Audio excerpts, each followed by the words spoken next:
አልካትራዝ ደሴት ሳን ፍራንሲስኮ አሜሪካ። የዓለማችን እጅግ አደገኛ የማፊያ ቡድን አባላት ከሰላማዊ ሰዎች ተለይተው ለብቻቸው የሚጠበቁበት ዓለም በቃኝ ወህኒ ቤት።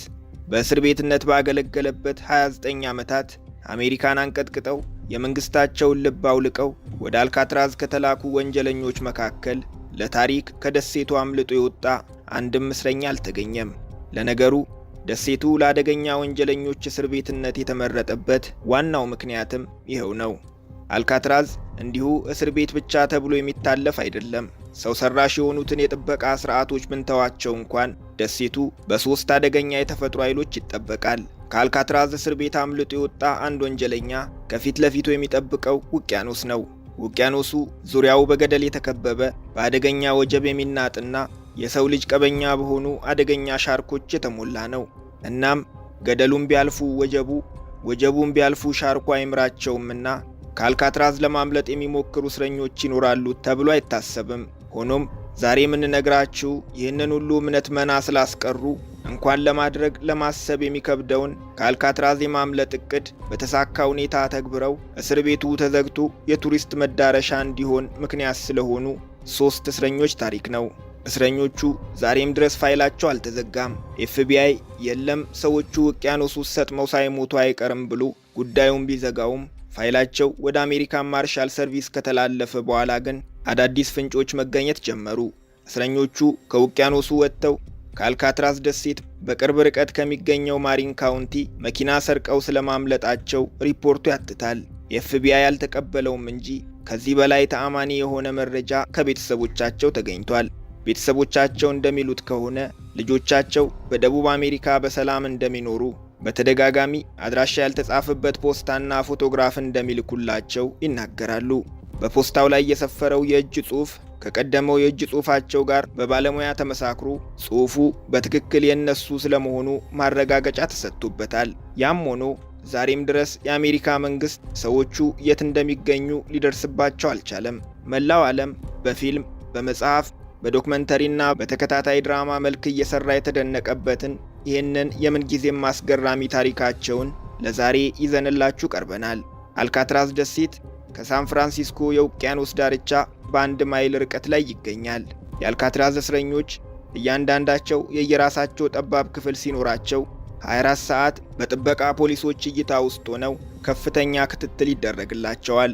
ሰዎቹ በግድግዳ ከተሸፈኑ ምን እንደሚፈጥሩ አይታወቅምና የእያንዳንዱ ክፍል ወደ ውስጥ በግልጽ በሚያሳይ የብረት ፍርግርግ የተሰራ ነው። በዚህም ሙሉ ኮሪደሩና የእስረኞች ክፍል ለ24 ሰዓት እይታ ውስጥ ያርፋል። በተጨማሪም ለ3 እስረኞች አንድ የጥበቃ ቡድን አባል የተመደበላቸው ቢሆንም ሰዎቹ አይታመኑምና በቀን ለ12 ጊዜ በየ2 ሰዓቱ ልዩነት የእስረኞች ቆጠራ ይካሄዳል።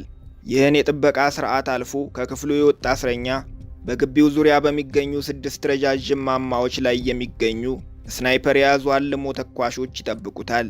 ሆኖም በተአምር ካልሞ ተኳሾቹ አመለጠ ቢባል እንኳን ወደ ላይ 6 ሜትር የሚረዝመውን ግንብና አደገኛ አጥር ዘሎ ማለፍ አይችልም። ፍራንክ ሞሪስና ወንድማማቾቹ ክላረንስና ጆን አንግለን እንዴት ይህንን ሁሉ የጥበቃ ስርዓት አልፈው አመለጡ የሚለው ዛሬም ለብዙዎች እንቆቅልሽ ነው።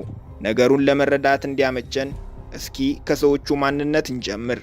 ፍራንክ ሞሪስ የአሜሪካ እስር ቤቶች ሁሉ የሰለቹት ከ13 ዓመቱ ጀምሮ በዝርፊያ የሚተዳደር ከፍተኛ የአይኪው መጠን እንዳለው የሚነገርለት ሰው ነው። ደጋግሞ ወንጀል በመስራትና ደጋግሞ በመታሰር የሚታወቀው ሞሪስ አንድ ከዚህም የከፋ ልማድ አለው፣ ከእስር ቤት የማምለጥ። ከአልካትራዝ ደሴት ከማምለጡ በፊት ከ4 እስር ቤቶች በተሳካ ሁኔታ አምልጧል። በመጨረሻ አልካትራዝ እስር ቤት ያስወረወረውም ይህ ነውጠኛ ባህሪው ነው። ወንድማማቾቹ ክላረንስና ጆን አንግለን የፍሎሪዳ ጆርጂያ ተወላጆች ሲሆኑ ማህፀን ብቻ ሳይሆን ባህሪም ይጋራሉ። ከምንም በላይ የሚያመሳስላቸው ደግሞ ዝርፊያ መውደዳቸው ነው። በኦሃዮ የሚገኝ አንድ ባንክ ዘርፈው ቢታሰሩም እስር ቤቱን ሰብረው በማምለጣቸው ታድነው ተይዘው ማምለጥ ወደማይችሉበት አልካትራዝ እስር ቤት ተላኩ። 3ቱ እስረኞች ከአልካትራዝ ብን ብለው ከጠፉ በኋላ በተደረገ ምርመራ 1/4 ግብረ አበር እንዳላቸው ተደረሰበት። ግብረ አበራቸው ለወራት የተደረገውን የማምለጥ ሙከራ ዋናውን ንድፍ ያወጣሁት እኔ ነኝ ይላል። እውነቱን ከተናገርክ ፍርዱ ይቀልልሃል በመባሉ የማምለጣቸው ሚስጥር በምርመራ ከመረጋገጡ በፊት አንድም ሳያስቀር የዘከዘከው እሱ ነው። ይህ ሰው ስሙ አለን ዌስት ይባላል። ዌስት ሲናገር የአልካትራዝ የእስረኞች ክፍል አንድ ትንሽ ክፍተት አለው ከተባለ ከመታጠቢያ ሲንኩ በታች ያለው የአየር ማስገቢያ ነው። እናም ከእስር ቤቱ የማምለጥ ሴራ እየተጠነሰሰውም የተተገበረውም ይህንን የአየር ማስገቢያ ክፍተት ማዕከል አድርጎ ነው። እቅዱ እንዲህ ነው። መጀመሪያ የአየር ማስገቢያ ፋኑን መንቀል፣ ክፍተቱን ተጠቅሞ ወደ ሌላው ክፍል መግባት፣ በኮሪደሩ በኩል አልፎ ወደ ላይ የተንጠላጠሉ ጣሪያ ላይ መውጣት፣ ቀጥሎ ጣሪያ ላይ ያለውን ክፍተት ተጠቅሞ ከህንፃው ማምለጥ። ሆኖም የአየር ማስገቢያው ለንፋስ እንጂ ለሰው ማለፊያነት አልተሰራምና ጠባብ ነው። ሰው እንዲያልፍበት ክፍተቱ መስፋት ይኖርበታል። ችግሩ በእያንዳንዱ እስረኛ ክፍል እንኳን ግድግዳ የሚበሱበት የጥፍራቸውን ቆሻሻ የሚያጸዱበት ስንጥር ማግኘት አይቻልም። ግድግዳ የሚበሳ መሳሪያ ቢያገኙ እንኳን ድምፅ ስለሚያወጣ በደቂቃው ውስጥ በጥበቃው ቡድን አባላት ይያዛሉ። ድምፅ ሳያሰማ ግድግዳ የሚበሳ መሳሪያ ቢያገኙ እንኳን ሌላ ችግር አለ። የእስረኞቹ ክፍል ከፊት ለፊቱ ክፍት ነውና በየደቂቃው በኮሪደሩ የሚመላለሱ ፖሊሶችና በየ2 ሰዓቱ ለቆጠራ የሚመጡ የጥበቃ ቡድን አባላት ከግድግዳው ጋር ሲታገሉ ወይም ግድግዳው ላይ የተፈጠረውን ክፍተት በመመልከት አሊያም የግድግዳውን ፍቅፋቂ ወለሉ ላይ ስለሚያዩ በቀላሉ ይዟቸዋል። ሰዎቹ ግን ለዚህ ሁሉ ችግር መላ አላቸው። የግድግዳውን ቀዳዳ ለማስፋት ከእስር ቤቱ ምግብ ቤት የሰረቁትን ማንኪያ ተጠቀሙ። ምናልባትም የጥበቃ ሰዎች በሚዘዋወሩበት ሰዓት ግድግዳው ላይ የጭረት ምልክት እንዳያዩ ቁፋሮውን ከመጀመራቸው በፊት የንፋስ መውጫ ፋኑን የሚመስል ሌላ የወረቀት ፋን ሰሩ። በተጨማሪም የጥበቃ ቡድን አባላቱ በየደቂቃው ስለሚንቀሳቀሱ ተራ በተራ አንዳቸውን እየጠበቁ አንዱ ሲቆፍር አንዱ የፖሊሶችን እንቅስቃሴ እየተከታተለ ከወራት ልፋት በኋላ ቁፋሮ በድል ተጠናቀቀ። አሁን ከክፍላቸው መውጣት የሚችሉበትን ቀዳዳ ፈጥረዋል። ሆኖም ከህንፃው የሚያስወጣውን መንገድ መፈለግ አለባቸው።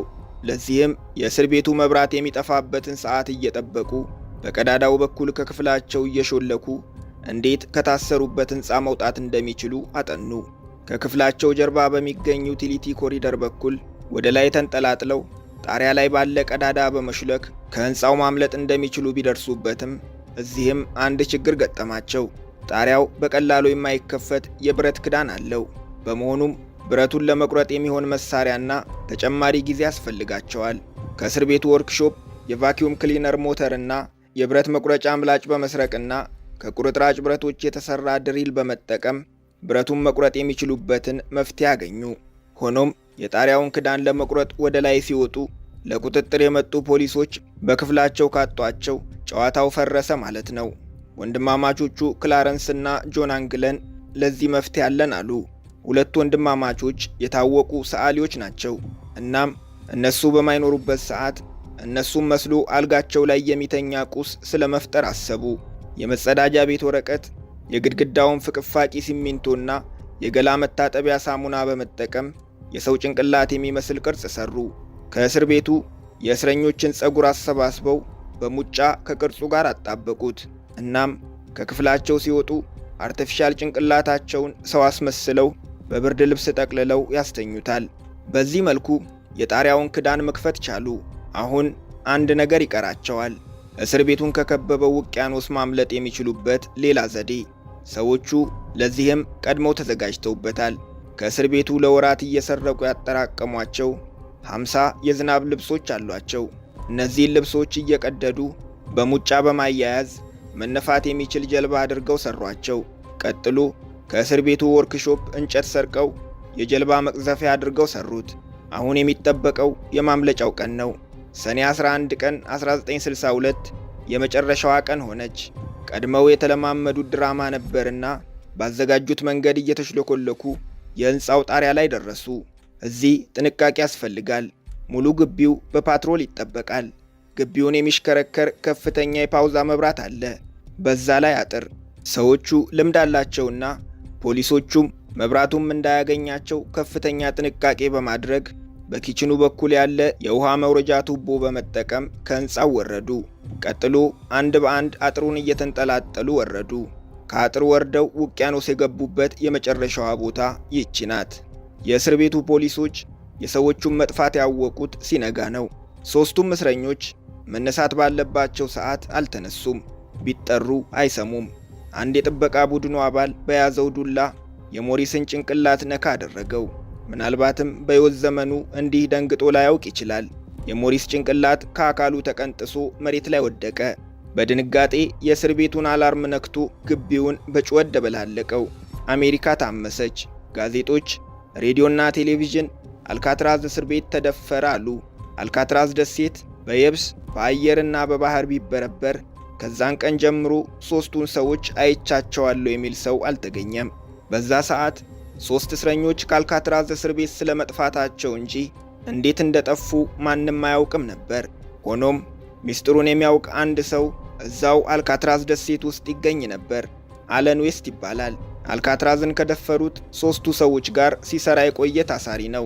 3ቱ አምልጠው እስር ቤቱ በሚበረበርበት ወቅት በአለን ዌስት ክፍል አንድ ፍንጭ ተገኘ። 3ቱ ሰዎች ሰው አስመስለው ካስተኙት ጭንቅላት ጋር ተመሳሳይ የሆነ አራተኛ ጭንቅላት በዌስት ክፍል ተገኘ።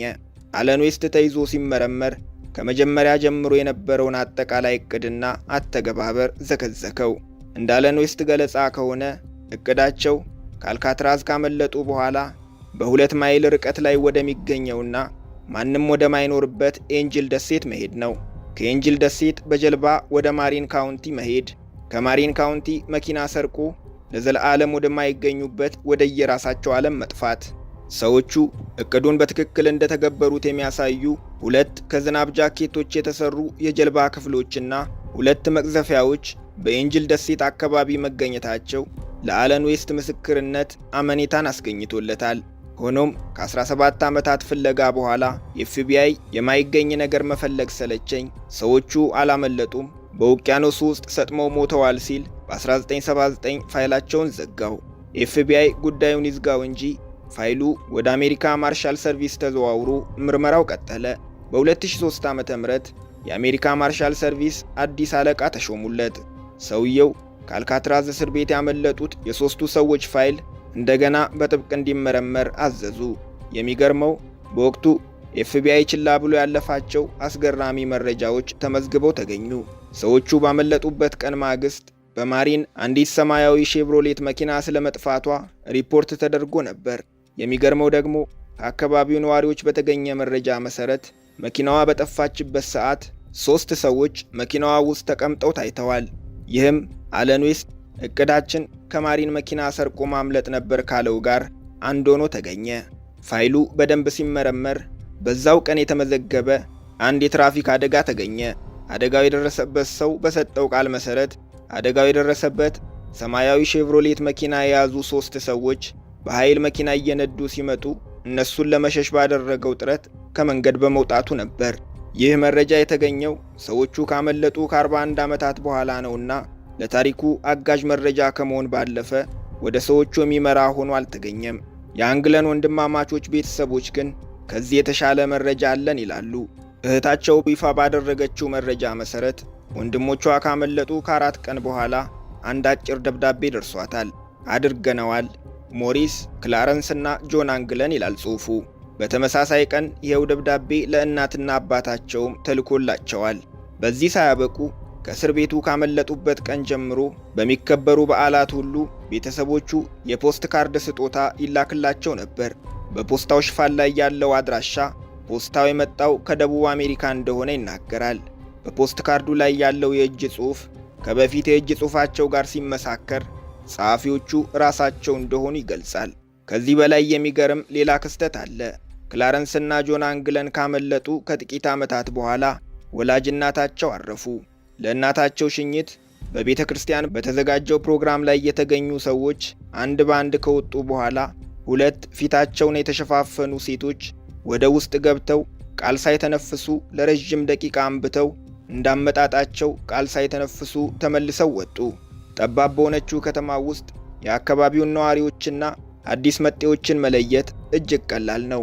ሆኖም እነዚህ 2 ሴቶች ማን እንደሆኑና ከየት እንደመጡ የሚያውቅ አንድም የአካባቢው ሰው አልተገኘም። የሐዘን ሰዓቱ አልፎ ሴቶቹም ከሄዱ በኋላ የተገመተው ግን ግልጽ ነበር። 2ቱ ልጆቻቸው ናቸው ተባለ። ከምንም በላይ ሰዎቹ በሕይወት ስለመኖራቸው ማረጋገጫ የሰጠው መረጃ ሰዎቹ ከእስር ቤት ካመለጡ ከ13 ዓመታት በኋላ ከደቡብ አሜሪካ የተላከው መልእክት ነው። መልእክቱን ያመጣው ወደ ደቡብ አሜሪካ ሄዶ የተመለሰ ክላረንስና ጆን አንግለንንም ሆነ ቤተሰቦቻቸውን በደንብ የሚያውቅ ሰው ነው። ሰውየው ሁለቱን እንዳገኛቸው ገልጾ አደራ ብለው ለቤተሰቦቻቸው የላኩትን የሁለቱን ልጆቻቸው ፎቶግራፍ አምጥቶ ለቤተሰቦቹ አስረከበ። ይህም ሆኖ ኤፍቢአይ የለም ሰዎቹ አላመለጡም፣ ውቅያኖስ ውስጥ ተዘፍቀው ሞተዋል ይላል። ክርክሩ ሳይቋጭ እነሆ 54 ዓመታት አለፉ። አብራችሁን ስለነበራችሁ እናመሰግናለን።